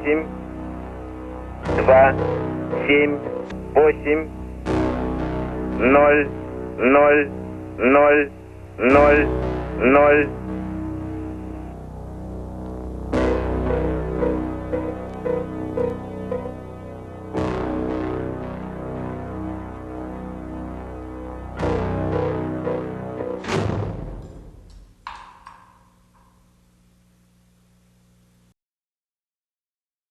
We're back. This was a TV show. We'd still be closed in on that dock, maybe right up to a little plank, and that plank turns into a nunchuck, flipping around. Some guy's arms. See Carter just watching this guy. How's he not hit him with hungry eyes? Yeah, how's he not hit himself in the ball? Like Bill Murray in Rushmore when he's just like watching the teacher. Yeah. The guy looks over and you hide again Cigarette. with cigarette. Oh, don't mind me. What is your plan here? You To become a these master nunchucks. What do you nunchuck master. I want points in flail. All right, so there's ways by the book, and then there's Throw the book out. let's have some fun with friends. What is your brawl skill? Oh, my brawl skill's an 82. 82. What are we doing? He's a pit fighter. Yeah. He knows the. But Michael's going to be like, nunchucks are a flail. That's a different stat. Yeah, that sounds exactly like Michael. That sounds like, I don't know if you guys have heard Michael yet. And what's your melee? Isn't that the same thing? Oh, no. Not There is no necessarily. melee. Is there? Oh, well, you can kind of like... Yeah, okay. No, that's fine. So you got an 82 brawl. That's pretty good. It's pretty good. Pretty... Almost like I'm kind of naturally gifted Yeah. with hand-to-hand combat. Right, like weaponry. like training in a different weapon would come easily to Plus, you, Carter naturally. also has got great Yeah. sleight of hand, so his hands are dexterous. That's right. What is your dex? My dex that's not important. My sleight of hand is a 66. Let's let it. I was trying to help you out. Never mind. No, don't shine a light on my Never dex. mind. Never talk about That's the reason I always go last. Interesting. All right, so your brawl is pretty darn good. Here's Can I ask you a question? Yeah. It's mechanical. Like, why don't you just use nunchucks and roll brawl? Because it's a flail. I think it's because it's a specialized weapon. And that does Like that have its own acquiring- stat? Yeah, flail is it's a separate stat. And what's under your fighting. flail? 0. 10. Oh, it's 10. It's 10. Okay. Okay. Well, that's important. So as written, what you would do is you'd roll a D100. And if you roll over 10, which you have a 90% chance of doing, you get to add a D10 to that skill. And so you have a chance of finishing the day with 20 nunchucks. All 20 in every pocket. Right, if you got all 10. So let's start there. Give me a D100. Oh, God, guys, this is the roll I've been You most roll a nervous 6. for. Yeah. Roll like a 9. No, all right, great. An 85. Okay. Now roll a D10. Huh? And triple it. Big money. Triple it. 3. 3. All right, so you would have a 13 in nunchucks right now, Yeah, sounds great. which normally would take 4 months to be able to train. In that To train, to train Not and a takes power 4 months fantasy to game get a as Call of D10. Cthulhu. it takes 4 months of training, and you roll, and you get a D10. The game doesn't want you to be really Learn good at nunchucks. anything. Plus, I mean, listen, to be fair, and I want to give you a million points. No, I know. In real life, they're very In real hard. life, very difficult. Okay. It's not a strength-based weapon because it's not like brute strength to hit somebody. Like, it takes finesse. How about using the force? Yeah, It's a and to using the not force, hit yeah. yourself, which is what a lot of beginners Okay. do. Okay. I think it's kind of- But let's talk about the end game here. All we Let's want. spend the rest of this episode. All we want. Let's talk about the meta. Yeah. We just want Carter to use nunchucks. Right. Yeah. I mean, At the some point. audience wants this What to what happen. number is that at where you would actually use it in combat? What 92. number? All right, now you're not being You've helpful. got a 13. 13 right it now. is. Yeah. 13 is like it gives you you have acquired this skill from this guy. Yeah. A 13 Fine. lets you play, and if you succeed on one check at the next development phase, you can get another D10. It Okay. could be somewhere in the 20s. That feels real. I'll do whatever you want. It feels real to me. That is like real. it's gone from 0 to 13. It would be amazing. It went you could from spend 10 like to 13. 40 luck It went from to 10 get to 6. 13. 10, 13. Okay, that's fair. The other thing I could do is just split the difference and give you a 23. It's kind of like give you the flat 10 and then the roll, and now it's like almost a 25% chance. So let's do that. 23 in nunchuck. Love it. Yeah, that's awesome. Yeah. Now you can actually use it. Yeah. Right. Yeah. Because And these if you guys, succeed on a roll, you get to improve it the next time. right. These guys, their whole thing is training, and if they're sending you out there, they don't want you to screw it up, and it's fun. I mean, I also think It's literally nothing else to do. Like 10 hours a day, you're just training nunchucks Well, for there 4 you or 5 go. days. Yeah. Carter's just covered Added in your bruises. elbows. Also, Take it's just one hit another point for every level. And it's thing. just another piece of media where a white guy rolls in, learns an ancient Asian martial art in no time, and everyone's like, "Man, he's better than anyone we've ever seen." He is the chosen one. Wow. He's the Did you read chosen from the one. Forbidden Scrolls of Nunchaku? Are you the Pale Viper? Yeah. That would be something Carter walks out. He's like, guys, I'm the chosen one. Turns out. Turns out. Steady on, You guys hang back. I'm going to go stop this volcano myself. Volcano can't erupt when it gets hit with these. Look out, Cthulhu. You've had a pretty busy Tuesday, April the 14th. You want to round off your day by summoning Taro. That's going to be leaving a message for him with someone. I mean, you've established a way of doing this, but you're probably not going to be able to meet with him until the 15th. And the night of the 15th is when Jack says, you got to be on and ready. Yeah, so this is great. He's not going to Doesn't have have time to Have mobilize. yeah, exactly. Perfect. Love it. Great. So you do. You send out your message. It's the next day. Is there anything else you want to do, considering that at any moment you have to leave Shanghai, Oh. which is crazy? Yes. Do we I- roll? Do we get any more our health. Do You we get one a heal day. much more? So Yep, we got one more in going to the addition. 15th, you get one more. Okay. And can I also get some medicine from our friends to see if I get back any more? Taking me to max. Well, what are you, 2 down from? With the I'm one 2 for the down. day, I'm now at 8 under 9. You can assume by the time you leave, you will either be at full or at 1 down. Okay, I'm at 1 down currently. So. Yeah, so you will be at full by So the we'll time. be at full. Great. There is something that Fairuz has to do if she needs to return that scroll. Oh, If we're gonna go to, if we have to leave Shanghai at any moment, And we're done with it. we're done with it. I made a promise. all right. So Jack, we don't have to roleplay the whole thing because Jack is just, his concern is giving it to this woman and giving her information that could come back to haunt him. And he also wants to feel as if he's going to be protected since he did steal this from her. So he's like, can you assure me that this woman is not going to come after me and that she doesn't even know what she has her hands on? Because if I wanted this, if that crazy guy at Ho's Mansion wanted this, it's only a matter of time before someone else comes knocking. I think she just wants her pretty scroll back. I don't think she knows what it means.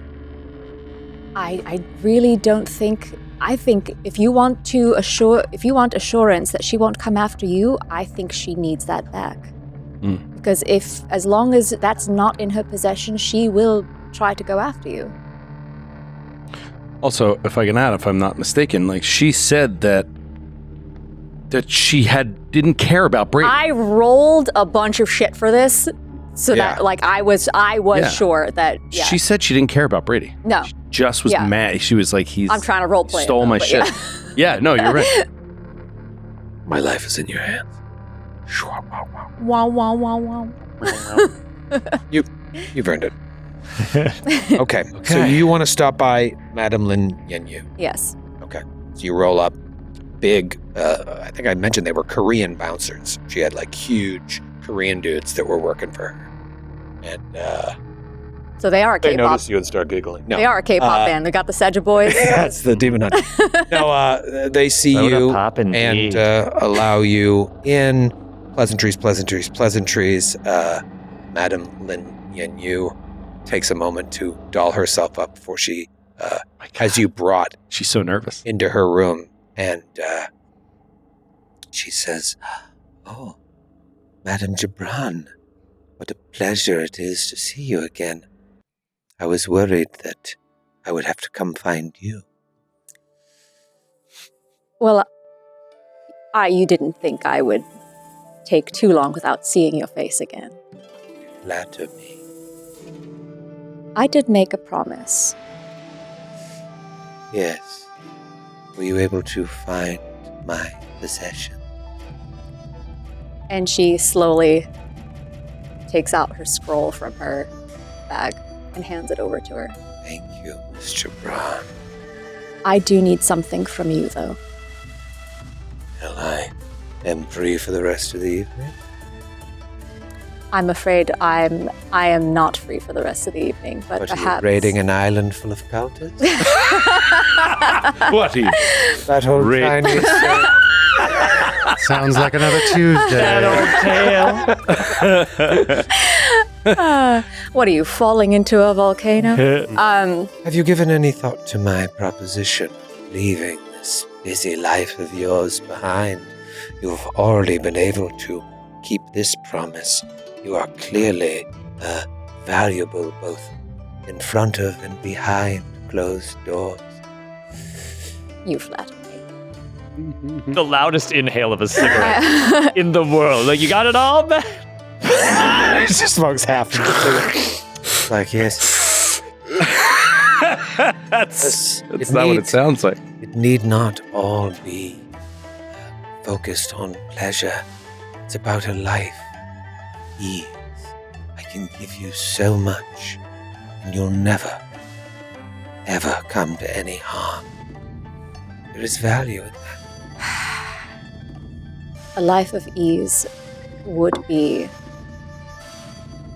so welcoming. But can I ask you, Anything. have you ever been truly called or felt that you've been truly called to a purpose in your life? She stares off into the distance. And I'm not talking about collecting. I'm not talking about beautiful objects. I'm not talking about pleasures and ease. I'm talking about truly called to a purpose in life. When I was young, I believed that my life was meant to please others. That is what I was taught. And when you are told that at a young age, you believe that to be truth. But as I got older, I realized that what I really wanted was to be the one deciding for myself what to do. So yes, I can relate to that desire. And as you have been driven to find your own autonomy, I too have been called for a purpose, but this one is greater than myself. And I can't say that I will be... I can't say what the outcome will be, truly. But I do feel called to it, and it is bigger than myself. And until I see this through, I feel like I cannot focus on anything else as much as I would love a break. I can tell you, though,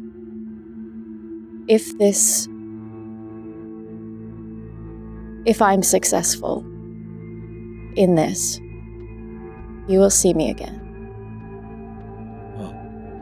I would very much like it. See, sounds as if you're in love. You have the heart of a woman in love with perhaps not someone, but something that you would devote your whole life to it. You perhaps worry that you have lost yourself in this cause? It does feel like that sometimes. Yes. But even in losing myself, the mission feels much, much bigger than my own small life and my own small desires. Well, I wish you the best of luck, Mr. Braun. You have kept up your end of the bargain, so I will keep up mine. My doors are always open, should you choose to return. You mentioned you needed something of me. How may I be of service? Yes. I did get this back for you. And now that you have this, I hope that you are content with just having this back and not seeking any retribution for having it taken from you in the first place. Yeah. Can't expect me to just roll over and not let people know what they can and cannot do to Madame Lin Yen Yu. Would make me look weak, not only to this thief, Brady, but to others. Word travels fast in Shanghai. I understand. Which You is have why me look weak? I don't think anyone's actions could ever make you look weak.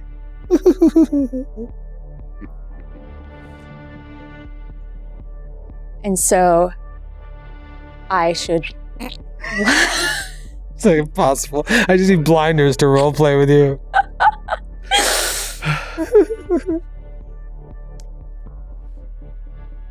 I understand holding a position of power requires having keep up appearances, but I did hold up my end. I did hold my promise, kept it. I brought it back to you safely, and I need this as a personal favor. And let me ask you this.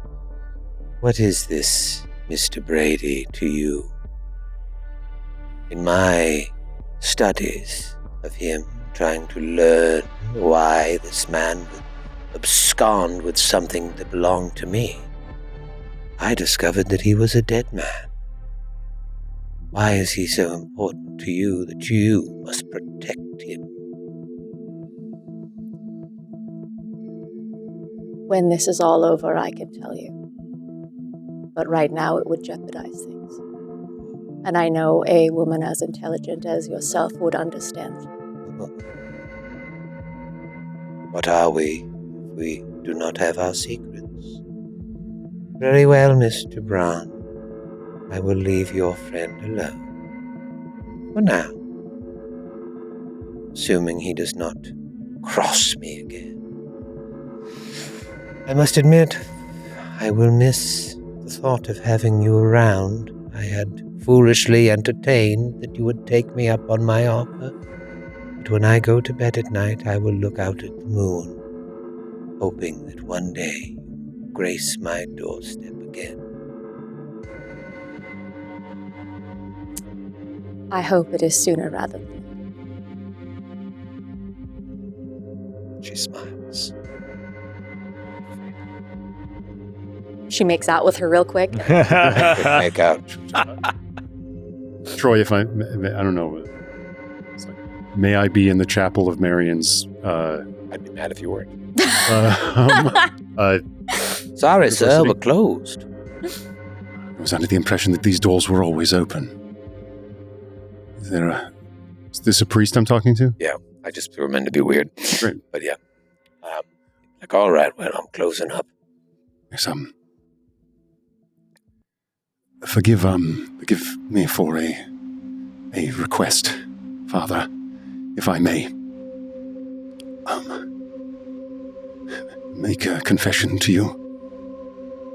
Oh, I thought you just wanted to look at our windows. But I suppose we could, No. You want to go into the box? Who's right here? If this is a moment of privacy, then it will be fine. It is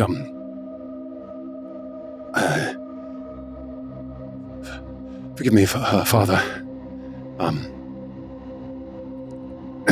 And he maybe even will take his wrist, trembling slightly. Right, my son. It's all right.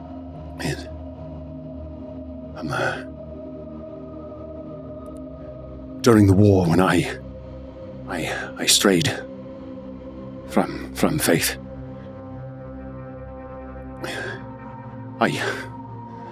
allow me to confess this sin, that I used to smile in rather arrogant cynicism at a chaplain whose acquaintance I made. And I know it is not strictly orthodox, but there were times at the front when we knew that a charge was coming up, when Father Donahue would give last rites to the young men who were, upon the following morning or on the next day, going to be marching into an uncertain future. I don't know what tomorrow will hold, but after my confession, Father, will you give me the sacrament of last rites? My son, normally, this sacrament is reserved for someone who is on their way to the next life. It is not despair. It is not the sin of despair that leads me to this request, Father. Have you ever been? Of course you have. You have been called. Yeah. You have felt a calling. Yes. As have I.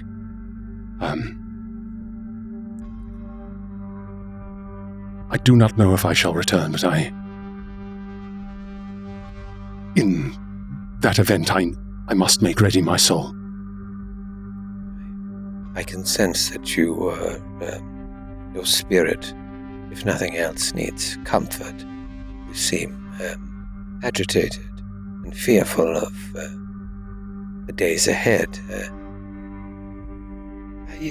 I can perform this for you. I just will be praying for you as well for a return from whatever it is you are struggling with. But if your soul and your spirit need comfort, I can give that to you. Thank you, Father. Almost 400 years ago, the Blackfriar missionaries here apparently had a vision. Only 100 years ago, an English missionary was aiding during another catastrophe. God gives us our labors, and now he has placed upon my back the yoke of a service for which a sinner such as myself is. My fear is all too weak to bear, but I shall do my best. How have you sinned, my son? Ever so many ways. And he will give his confession. And he anoints you with holy oil or water. He gives you the Eucharist, saying a prayer over you, and in the end, absolves you of all of your sins in this life and the next. Thank you, Father.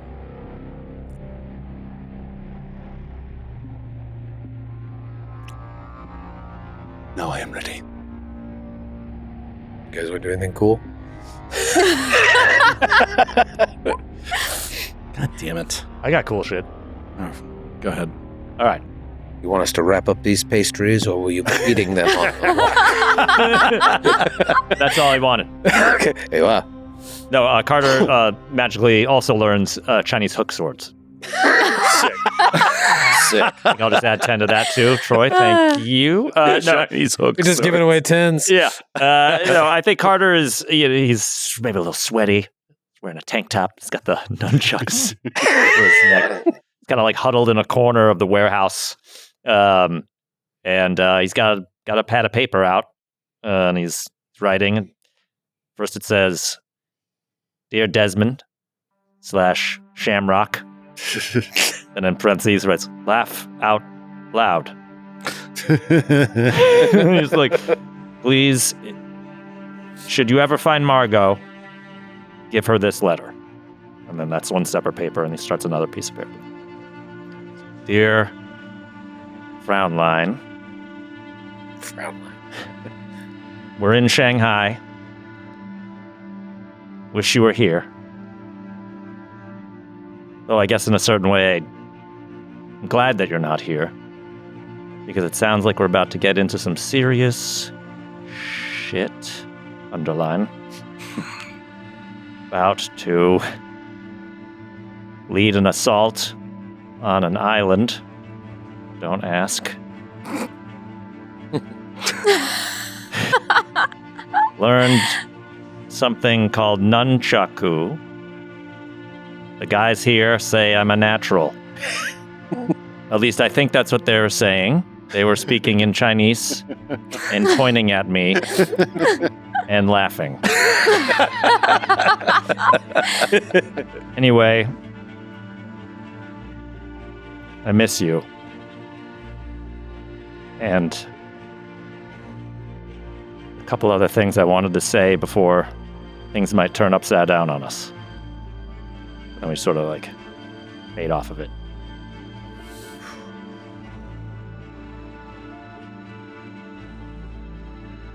Marion. Nice. Marion is, I think he's going to pour himself into the academic aspects of this particular problem.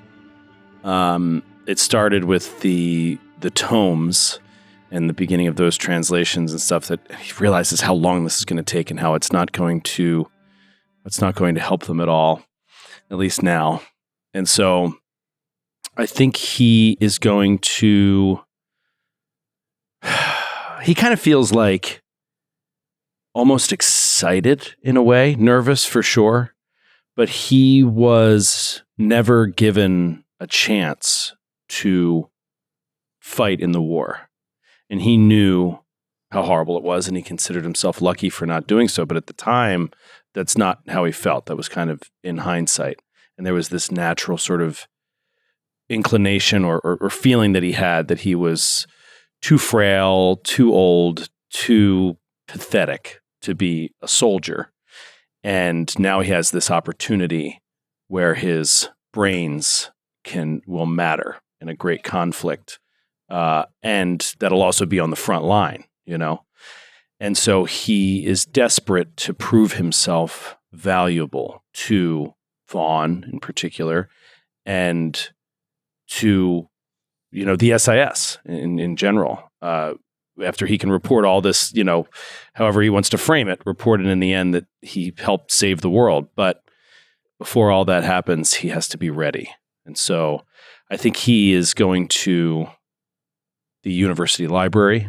He's poring over his history, and he wants to look at these dates in the history books that these things come up in, and be knowledgeable on each one of these disasters as they occurred, and tie them to how they were described by the history books as opposed to the cult history books, right? And see, you know, maybe if it's even something that he could leverage with Isoji Taro and make him sound stronger and smarter in the meeting about Japanese naval history, and put us in a position to be more not only trustworthy, but like care, because we know, you know?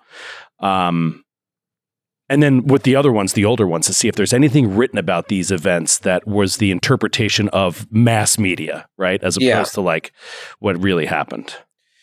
Go ahead and give me a library use just to see if you're able to get any more specifics that may help you, especially in your meeting with Taro. Okay, library use. Ooh, I will spend 10 luck to make that a success. Okay. You do feel, and what's going to help you the most is that battle in 1904, that the battle between Russia and Japan, it seems like this entry in particular is talking about the Battle of Port Arthur, which is called Lushunkau. And Taro would know of that for sure, because that wasn't that long ago. He may even have known people that were lost during that. And now to claim that there's a cult that orchestrated this or somehow used this as a way to contact beings beneath the water, and or make them a sacrifice to something. Yeah, it's pretty dark stuff. It would be very helpful to get Taro on your side, to let him know that this is something bigger than just a weapon. Yeah. But yeah, that's the biggest piece that I can give you. Just a little more specificity there. There's nothing in the older ones that are from like the kind of Renaissance era, but I'm not sure exactly in Eastern history.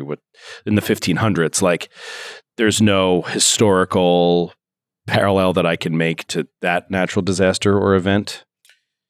In what way? Like, so I mean, like I can't remember which one it was, but there was the first year of the Kwang Hu emperor and the bloating of the bellies and all that kind of stuff. And you said one of them was like in the 1500s. I'm just curious if there was a plague, or if there was a great famine or something like that with bloating bellies. Mu said there was a famine in the second one. There was a great famine that took place in like a bunch of Chinese provinces. So massive earthquake, great famine. And this, so it's like these people who worship the Order of the Bloated Woman, like this, it sort of intimates that this worship has gone on for centuries. And so you yourself kind of have to decide, was this a gift from their god to kill all these people? Did they pray for this? Or are they just saying, well, these natural disasters that happened, it's just proof that the god is that, you know, it's kind of like believing in the religion or not. Like if you being as entrenched as you are now in this, you probably think they prayed to the bloated woman and the bloated woman caused these. Right. This is proof. And not long ago, I never would have thought that, right. You know, but also being a professor of theology and, you know, knowing where these things come from and seeing it in this case, in our case, so blatantly in front of you and obvious that there are these magical rituals and stuff that can cause this kind of stuff is he just wants to be armed with as much knowledge as possible, both for the Asarji Tara meeting and for whatever we see when we get inside that volcano. Yeah, because to Taro and to most civilians, you're talking about natural disasters. Right. You know, a bunch of people, that's because they believed in a dark god. Sure. But they really believe that. And now you probably believe that too. Yeah. And it was the gods themselves that... But this third one, at least, sounds more proactive. We arranged... It sounds like they made a deal. We arranged... Well, and also they're just saying, even if you've got a non-believer like Taro, would obviously be, they say we have arranged for many ships of our enemies to fall beneath the waves, and they're beneath the waves. So that sounds like sabotage, right? That sounds like their way of saying... We proactively did something to cause these ships to sink. Yeah. Right. Yeah. And now they're going to do it again. And maybe Taro's response is, they took an actual naval battle and an event that had nothing to do with them, co-opted it to their followers to say, oh, look what we did. But can you afford to not make sure? That's really the first two you could be totally attributed to no one can cause an earthquake, no one can cause a famine. But right, that was hundreds of years ago. Causing ships to sink. And this is 20 years ago. Yeah. Like this is in recent memory of people that are alive. I think this would hurt a little bit more to find out, to even think that this could have been orchestrated by a cult. Yeah. Yeah. Okay. Anyway, that's what he spends his time doing. It's complicated for him as far as will he die on this mission? What he has to worry about in that respect is he's keeping that out of his mind. He wants to be successful in this and he's going to spend all of his time driving toward that. Positive thinking, baby. Yeah. Okay. I'd say you get a message back at the tea house the next day, which would be the 15th. And he's telling you to meet him at the Stumbling Tiger bar. Gotta say bye to McChum. Yeah, because now, you don't want to meet there either. You don't know who's watching there. So he gives you another neutral location to meet. And so later that day, you go and meet with him. I'd say it's like a street fair. So there's a lot of people around. It'd be hard for, easy to be seen, but hard for someone to do anything dangerous. And so he's at a little noodle shop in the middle of this festival. Do all four of you arrive? Yeah. Sure. Yeah. Anybody not want to go? No, right? Yeah, we're all there. We're all there. Okay. Carter's got hook swords, nunchucks, headband, spear, clanking his way. He's like, you wanted to meet. What? What do you know? What have you learned? What's happening? And Marion will say, well, these shipments in and out of Hofang that we were connecting to this weapon, these parts that were being used to assemble this weapon, we believe we have a location of where it is being assembled. And it is not in Shanghai. It's off the coast. Perhaps as many as 300 miles off the coast. Okay. These ships have begun leaving Hofang Warehouse, traveling out there, and I can't remember what we said about Brady. We told him, no, don't worry about Brady, right? That's what Vaughn had told him. Yeah, Vaughn had told him. Yeah. This isn't about Brady. Yeah, and the other player on the board, he looks across to Vaughn, we believe is someone who is creating something rather unnatural. Something beyond your definition of a traditional weapon. All right, who? What? We don't know, to be honest, and we're going as soon as tonight on a mission to discover what their actual intention is. We have a ship. We're going to camp out and watch Hofang, watch these ships, and once they depart for the island in force, we're going to follow them. Well, I've been watching Hofang as well. So he is tied up in this, and he'll be heading to the island? As far as we know, yeah. As far as we know, we believe he will be on the ship. There seems to be... something here is rising to a climax. More and more are going every day. This is interesting because there was a ship by his warehouse the other night. Very strange ship I was watching. And they loaded some things onto it. I did not see Ho Fang. Odd-looking crew, though. Did you see the name of the ship? Yeah, what was strange about it exactly? The Dark Mistress, I believe it was called. That Penhu's That ship? is Penhu's That's ship. Penhu's ship.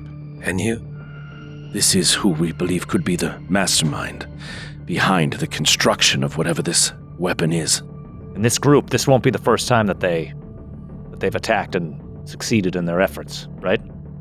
Right. And he'll pull out this translation. This is translated from a Chinese text. Yeah. Please.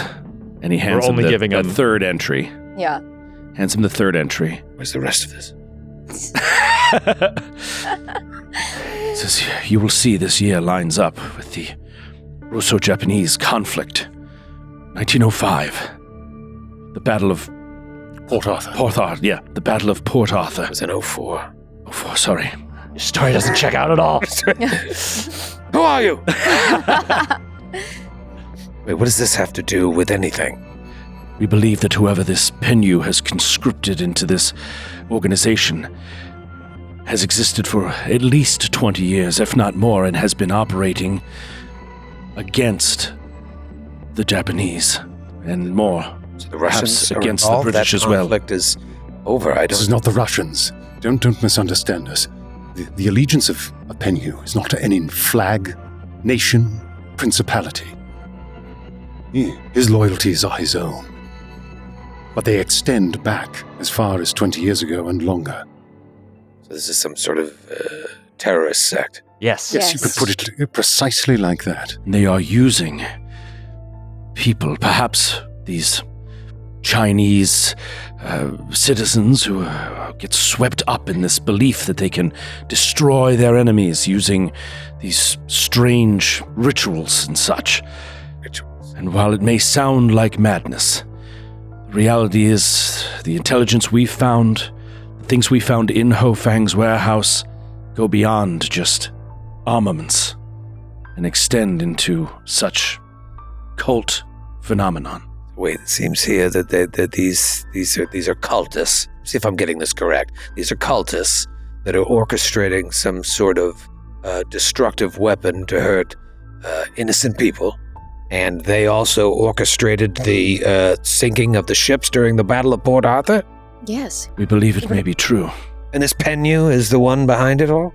Yes, and regardless of whether you believe in cults or religious beliefs or whatever it is, regardless of any of that, they are violent and they are destructive and they are behind these two incidences. And they are moving all of this equipment in a way that suggests they know what they're doing. I met Ho Fang. He does not seem to me like a crazy devotee of some fanatical religion that has no basis in reality. He seems to me like a cold, calculating man who is either being paid very well or believes very fervently in what he is doing. And this equipment that they are moving, look, get out the other one. Get out the other one. The other page? Yeah. He's going to get out the other page. He's going to get out the other page and say, I believe that they have the ability to, the weapon that they are making may be able to fly over your ships and drop something horrible on them, something that will destroy them. And look, this may all sound crazy. It may sound mad. It sounds mad to me. But the question is, can we afford to not find out one way or another? It sounds mad because it is mad. I think the last 30 or so years have taught us that madness moves apace with mechanistic brutality. And here, it is happening once more. Regardless of their motive, the outcome is destruction, and we have to stop it. Destruction of who? Who is their enemy? Troy, is there a way to do to Joe's earlier point, a psychology check on this guy to get a sense of like what moves him? Do you know what I mean? Yeah. Like what could... Well, could I do one more thing before we do that? I just want to try to move him one more way, which is, and you just made me think of it with the machinations. Mm-hmm. He's just going to come onto that and over on top of that kind of fervently, and trying to keep his voice low in this like market that we're in this like restaurant market that we're in. And he's just going to say, we sent, the British government sent those boys over there thinking that they could go toe to toe with whatever technology or machinery they were up against. Well, they could not. We were outmatched in such a way that we did not understand until it was all too late. And I feel that whatever they're making here, crazy as it sounds, is going to be like those boys on horseback charging against machine guns. It is going to be a massacre. If we do not make sure we understand exactly what they are trying to make, they may be outpacing us militarily as we speak. And who is their enemy? Mr. Taro? Mankind at large. Humanity itself. They may wish to create their own nation, apart from everyone else, where they rule by the power of whatever this is. And who's the closest country to them right now? Lord, what about Brady? How is he wrapped up in all this? I got turned on to Brady. He is what led me to what I know, and now you're telling me there's a Penhu, and that it's is this some sort of super weapon that they're developing to destroy all of mankind? You have to understand, this is a lot.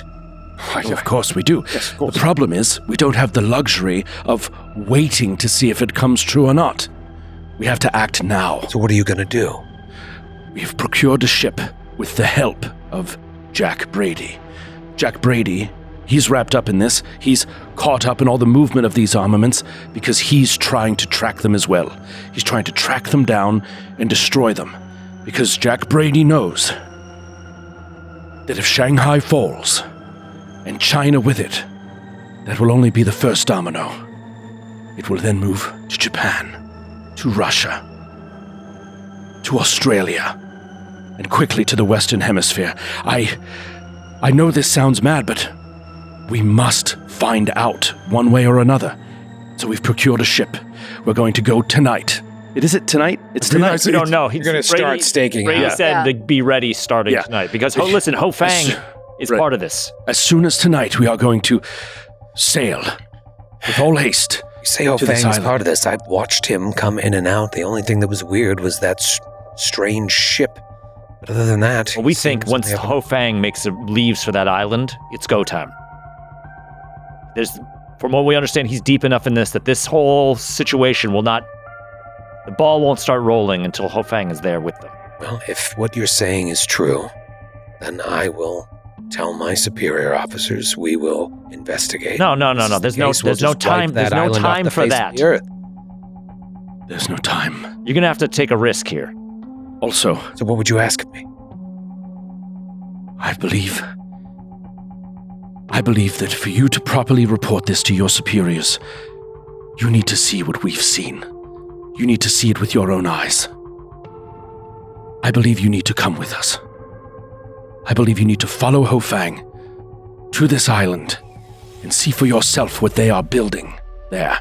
And then you can determine if this is all just madness and a joke. Also, you could determine if it is something that could be wiped out with a simple artillery barrage from the Navy. How many men do they have? We don't know. What are their numbers like? We don't know, which is why we are... Army? Are they a militia? We don't know, and that is why we are going in small forces, stealthy, to try to get the intel we need to find out how many we need. Bryant, let me come with you. I'll come with you. I'll see it with my own eyes. And if what you're saying is true, you have to allow me to bring this information back to my superiors, and we will deal with it the way that we think best. If there is a group, whether they're related to Shanghai or not, building a super weapon that could harm Japan or the world at large, we need to know, and we need to take action to stop it.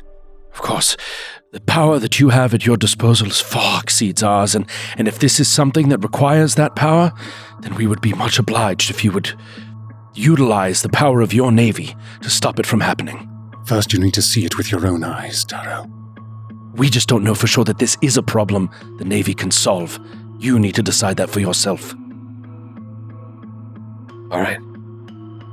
I'll come. When do we leave? Grab whatever you need. We meet tonight at the Hofang warehouse, near the Hofang warehouse where our ship is docked. Here's the address. Close in on the Close in on the address. Okay. We meet tonight. All right. But bring supplies for at least a few days. Guns. As many. Guns, bazookas. Guns, rations. We've heard guns might not do much, but Cigarettes. bring them anyway. Yes, cigarettes. Yeah, very much so. Maybe a radio that can be in the shower Not gonna lie. so you can hear. Hadn't planned on Soje Taro being a part of this mission. Yeah, we didn't even That's have to. where the game gets fun. Didn't even have to roll. See you at the docks. Yeah, I mean, you made a good case. Like, Yeah. This is a lot of information, and you've given him a lead. It doesn't make sense for him to just call in the power of the Japanese military without doing. If he's an espionage agent, why wouldn't he want to go? Yeah. Why wouldn't you An want to see it? espionage Yeah. agent, one of their jobs is you don't call in and send military somewhere without the intel of what's there. It's too dangerous. But You it's can put too many and lives in it. costly. Yeah. Will he be able to call in anything once he's there? Yeah, that is like we'll cross that That's- bridge, right? That's step That's a Troy 6. problem. Right, if That he's sounds like an Soje Yeah. Tower. right, if he sees it and he's like, I got to report this right now. Yeah. You know, we could just, and we know we can't let him. We just have to cross that There's bridge. one thing we can guarantee is that he will live. Yeah. That Yeah. he will. He'll be fine. Yeah. Everyone who gets with us ends up fine. Totally fine. All above board. Nobody set on fire ever. Or cloned. I just also have to highlight that we really made an excellent case by evoking a domino effect in Southeast Asia. Yes. And World War. We'd be starting World War II. military rhetoric that always ends well. Okay. All right. So you do what you need to do, and you've got to meet at your boat. Jack's given you the location. You're going to go there, and you've given Soje Taro the directions. He's going to meet you there, and you're just going to watch and wait. Great. Okay. So we just flash to later that night. You're in the Wangpu, like further down away, just watching, handing binoculars back and forth, watching. Give me a turn. Not to This be is where Vaughn jumped into Yeah. Yep. not to be too ticky tack on this, but I'm just curious because I don't really know like what kind of technology are we talking about here, like on our ship? Like is this Sonar. no, I mean in terms of We're taking a submarine. is it like a steamship? Like No. 1920s You know what? I can tell you exactly what it is. Is it is it like a coal based engine or is it Do we need to Mickey Mouse bounce when we? right? we- Yeah, But like, Willie? I'm just curious, like just historically, I have such a blind spot for Yeah. this era of like. All right, Dad. It's a small motorboat. All right, so yeah, so Yeah. it does have a motor. Okay, Yeah. great. You've been given a small motorboat, and they told you that it's probably going to take 7 to 8 hours to get out there, Okay, which is what a boat of this size would take in 1925 to to go 300 miles, assuming calm water. We bring toilet paper. All right, so you're waiting there, wondering if Taro's going to show up, and he does. And he gets onto the boat. You can see, like across the river and further up ahead, 2 more boats of firm action groups. Oh. So there's 3 boats We leaving. never said from this location. anything to him about there being Nope. no, firm action. We didn't And we're involve. in there with our 3 other guys, right? Oh yeah. Yeah. He's gonna be like, Who are these guys? Don't worry about it. that's Bill, Jim. Just in case things get a little heated on the ground, we've brought some muscle. Yes. We've hired some muscle. Yeah, that's smart. He's like right there is where I saw that boat, the Dark Mistress. The only thing that looked strange when I was staking it out. Otherwise, he has a young assistant who came in and out. I followed her one night, Sun Chanhua, I think her name is. She looks clean. Mr. Ho would come in and out. But something about this boat was off. What was so peculiar about it, Taro? 2 things. The crew. Something looked off about them. In what way? They just didn't look right. The captain, his face was very strange, like he was sick. That's all I can say. And when the boat took off, it's going to sound crazy, but it just moved faster than a boat of that size should move. Fish people. Fish people? Well, no. What he meant was they have. It's clearly proof that they have technology that we lack, and that we need to further investigate what is on this island. This is the exact concerns that we have.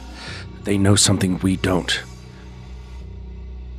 I tried to follow it, but I couldn't. Okay, well, I'm here. We just wait? We just wait and watch. As you'll know, this is 90% of the job.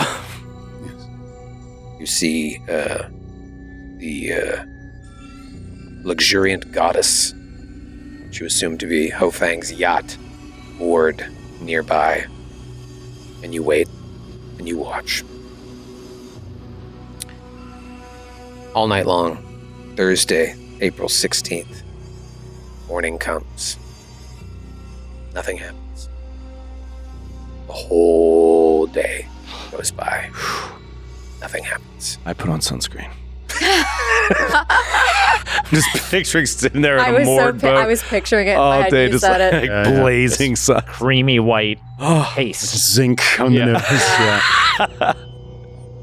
That night, you assume like, all right, something could happen. Nothing. Again, nothing. No movement whatsoever coming out of there. I don't understand. 300 miles away, a Intelligence volcano explodes. You see an explosion in the sky. The morning of Friday, April 17th, seems to be some activity around the yacht. Guys are coming down, putting things on, putting things off, and then you notice a rather rotund man board the vessel. And the luxuriant goddess, with this man and his crew, starts sailing down the Wangpu. Well, the fox is in the hen house. Yes, it's Ho Fang. He's going. You see the other two boats of firm action people, and there are guys on shore that are being alerted, and they run. One of them jumps on a bike. He's about to go alert like the other people, because he's, remember Jack said that they're going to leave from all different ports. Only 3 boats would be here, but there's 12 commando teams in all, so they're running. Other guys running this way to alert everybody that we're making the move.